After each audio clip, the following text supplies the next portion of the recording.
23वीं पुतली धर्मवती की कहानी। एक बार राजा विक्रमादित्य दरबार में बैठे थे और दरबारियों से बातचीत कर रहे थे। बातचीत के क्रम में दरबारियों में इस बात पर बहस छिड़ गई कि मनुष्य जन्म से बड़ा होता है या कर्म से। बहस का अंत ही नहीं हो रहा था, क्योंकि दरबारियों के दो गुट हो चुके थे। एक कहता था कि मनुष्य जन्म से बड़ा होता है, क्योंकि मनुष्य का जन्म उसके पूर्व जन्मों का फल होता है। अच्छे संस्कार मनुष्य में वंशानुगत होते हैं। जैसे राजा का बेटा राजा होता है, उसका व्यवहार भी राजाओं की तरह रहता है। कुछ दरबारियों का मत था कि कर्म ही प्रधान है। अच्छे कुल में जन्मे व्यक्ति भी दुर्व्यसनों के आदी हो जाते हैं और मर्यादा के विरुद्ध कर्मों में लीन होकर पतन की ओर चले जाते हैं। अपने दुष्कर्मों और दुराचार के चलते कोई सामाजिक प्रतिष्ठा प्राप्त नहीं करते और सर्वत्र तिरस्कार पाते हैं। इस पर पहले गुट ने तर्क दिया कि मूल संस्कार नष्ट नहीं हो सकते हैं। जैसे कमल का पौधा कीचड़ में भी रहकर अपने गुण नहीं खोता, गुलाब कांटों पर पैदा होकर भी अपनी सुगंध नहीं खोता, और चंदन के वृक्ष पर सर्पों का वास होने से भी चंदन अपनी सुगंध और शीतलता बरकरार रखता है, कभी भी विषैला नहीं होता। दोनों पक्ष अपने अपने तर्कों द्वारा अपने को सही सिद्ध करने की कोशिश करते रहे। कोई भी अपना विचार बदलने को राजी नहीं था। विक्रम चुपचाप उनकी बहस का मजा ले रहे थे। जब उनकी बहस बहुत आगे बढ़ गई तो राजा ने उन्हें शांत रहने का आदेश दिया और कहा कि वे प्रत्यक्ष उदाहरण द्वारा करेंगे। उन्होंने आदेश दिया कि जंगल से एक सिंह का बच्चा पकड़ कर लाया जाए। तुरंत कुछ शिकारी जंगल चले गए और एक सिंह का नवजात शावक उठाकर ले आए। उन्होंने एक गडरिये को बुलाया और उस नवजात शावक को बकरी के बच्चों के साथ पालने को कहा।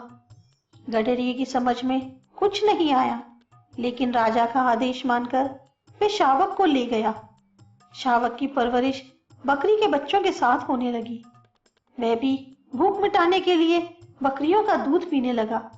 जब बकरी के बच्चे बड़े हुए तो घास और पत्तियां चरने लगे। शावक भी पत्तियां बड़े चाव से खाता। कुछ और बड़ा होने पर दूध तो वह पीता रहा, मगर घास और पत्तियां चाहकर भी नहीं खा पाता। एक दिन जब विक्रम ने उसे शावक का हाल बताने के लिए बुलाया तो उसने उन्हें बताया कि शेर का बच्चा एकदम बकरियों की तरह व्यवहार करता है। उसने राजा से विनती की कि उसे शावक को मांस खिलाने की अनुमति दी जाए, क्योंकि शावक को अब घास और पत्तियां अच्छी नहीं लगती हैं। विक्रम ने साफ मना कर दिया और कहा कि सिर्फ दूध पर उसका पालन पोषण किया जाए। गडरिया उलझन में पड़ गया। उसकी समझ में नहीं आया कि महाराज इस मांस भक्षी प्राणी को शाकाहारी बनाने पर क्यों तुले हैं। वह घर लौट आया। शावक, जो कि अब जवान होने लगा था, सारा दिन बकरियों के साथ रहता और दूध पीता। कभी कभी बहुत भूख लगने पर घास पत्तियां भी खा लेता। अन्य बकरियों की तरह जब शाम को उसे दरबे की तरफ हाँका जाता तो चुपचाप सर झुकाए बढ़ जाता तथा बंद होने पर कोई प्रतिरोध नहीं करता। एक दिन जब वह अन्य बकरियों के साथ चल रहा था तो पिंजरे में बंद एक सिंह को लाया गया। सिंह को देखते ही सारी बकरियां डर कर भागने लगी तो वह भी उनके साथ दुम दबाकर भाग गया। उसके बाद राजा ने गडरिये को उसे स्वतंत्र रूप से रखने को कहा। भूख लगने पर उसने खरगोश का शिकार किया और अपनी भूख मिटाई। कुछ दिन स्वतंत्र रूप से रहने पर वह छोटे छोटे जानवरों को मार कर खाने लगा, लेकिन गडरिये के कहने पर पिंजरे में शांति पूर्वक बंद हो जाता। कुछ दिनों बाद उसका बकरियों की तरह भीरू स्वभाव जाता रहा। एक दिन जब फिर से उसी शेर को उसके सामने लाया गया तो वह डर कर नहीं भागा। शेर की दहाड़ उसने सुनी तो वह भी पूरे स्वर से दहाड़ा। राजा अपने दरबारियों के साथ सब कुछ गौर से देख रहे थे। उन्होंने दरबारियों को कहा कि इंसान में मूल प्रवृत्तियां शेर के बच्चे की तरह ही जन्म से होती हैं।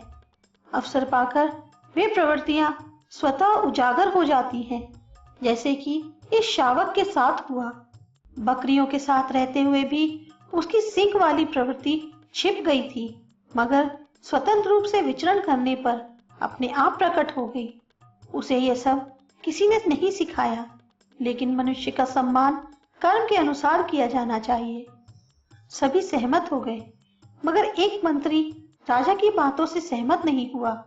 उसका मानना था कि विक्रम राजकुल में पैदा होने के कारण ही राजा हुए, अन्यथा 7 जन्मों तक कर्म करने के बाद भी राजा नहीं होते। राजा मुस्कुरा कर रह गए। समय बीतता रहा। एक दिन उनके दरबार में एक नाविक सुंदर फूल लेकर उपस्थित हुआ। फूल सचमुच विलक्षण था और लोगों ने पहली बार इतना सुंदर लाल फूल देखा था। राजा ने फूल के उद्गम स्थल का पता लगाने के लिए भेज दिया। वे दोनों उस दिशा में नाव से बढ़ते गए जिधर से फूल बहकर आया था। नदी की धारा कहीं अत्यधिक संकरी और तीव्र हो जाती थी, कहीं चट्टानों के ऊपर से बहती थी। काफी दुर्गम रास्ता था। बहते बहते नाव उस जगह पहुंची जहां किनारे पर एक अद्भुत दृश्य था। एक पेड़ पर एक योगी जंजीरों से जकड़ा हुआ उल्टा लटका था। जंजीरों की रगड़ से उसके शरीर पर कई गहरे घाव बन गए थे। उन घावों से रक्त चू रहा था, जो नदी में गिरते ही रक्तवान पुष्पों में बदल जाता था। कुछ दूरी पर ही कुछ साधु तपस्या में लीन थे। जब वे कुछ और फूल लेकर दरबार में वापस लौटे तो मंत्री ने राजा को सब कुछ बताया।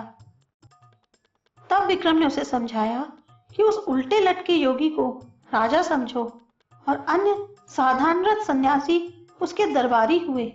पूर्व जन्म का यह कर उन्हें राजा या दरबारी बनाता है। अब मंत्री को राजा की बात समझ में आ गई।